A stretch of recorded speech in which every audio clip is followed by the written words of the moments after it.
Hi friends! Thanks for tuning in. If you like this video, please give it a like, comment below, and take a moment to subscribe to our channel. Leaving Keremeos, the Crowsnest Highway continues east through one of the warmest and driest regions in British Columbia. This stretch of Highway 3 follows the Similkameen Valley, where agriculture, climate, and geography all come together.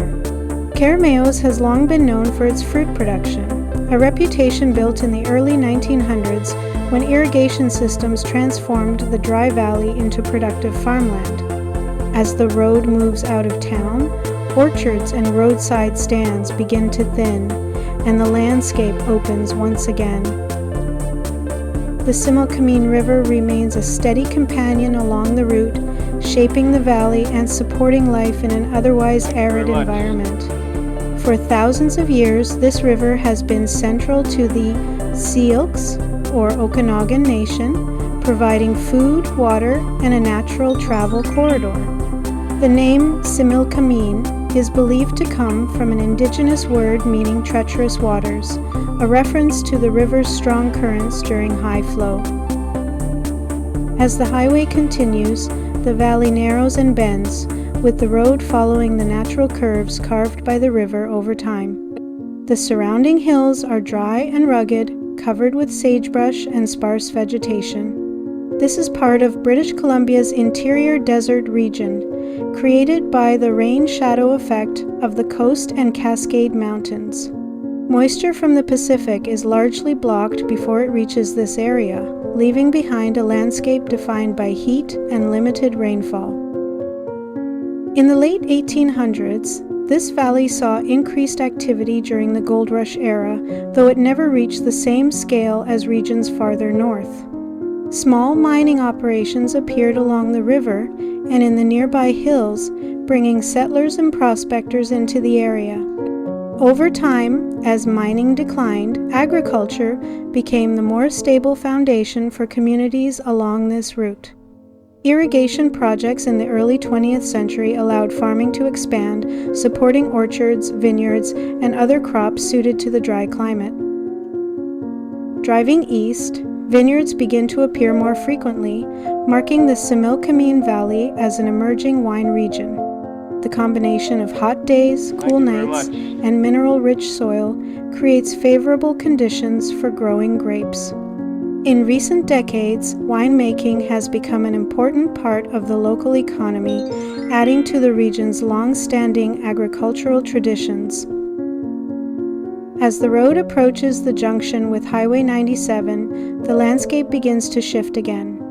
The valley opens up, and the presence of water becomes more noticeable as Osoyoos Lake comes into view. This lake stretches across the Canada-United States border and is one of the warmest freshwater lakes in the country. Its presence has a significant effect on the local climate, helping to support both agriculture and tourism in the area. The town of Osoyoos sits at the southern end of the Okanagan Valley, in a region often described as Canada's only true desert. The area is home to unique ecosystems, including rare plants and wildlife adapted to dry conditions. Conservation efforts in recent years have focused on protecting these habitats, recognizing their importance within Canada's natural landscape.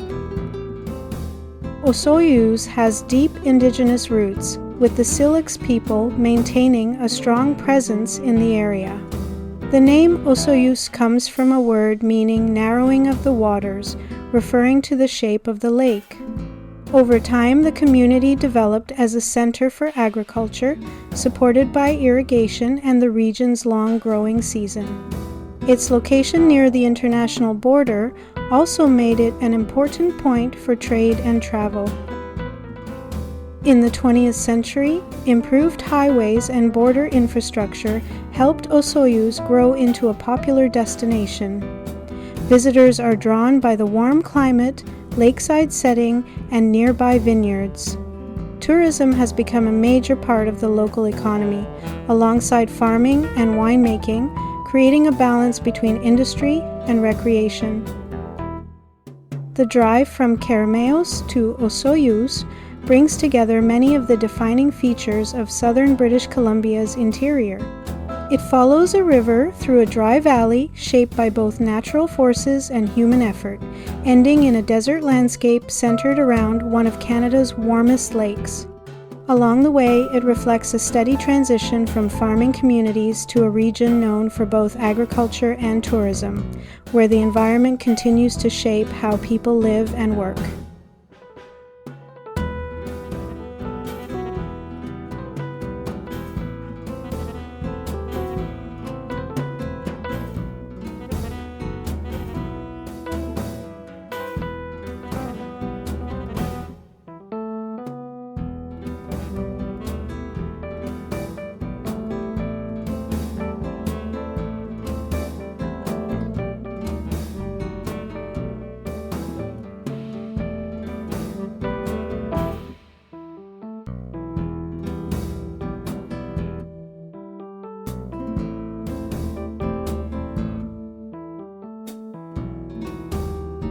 Thank you very much.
Thank you very much.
watching.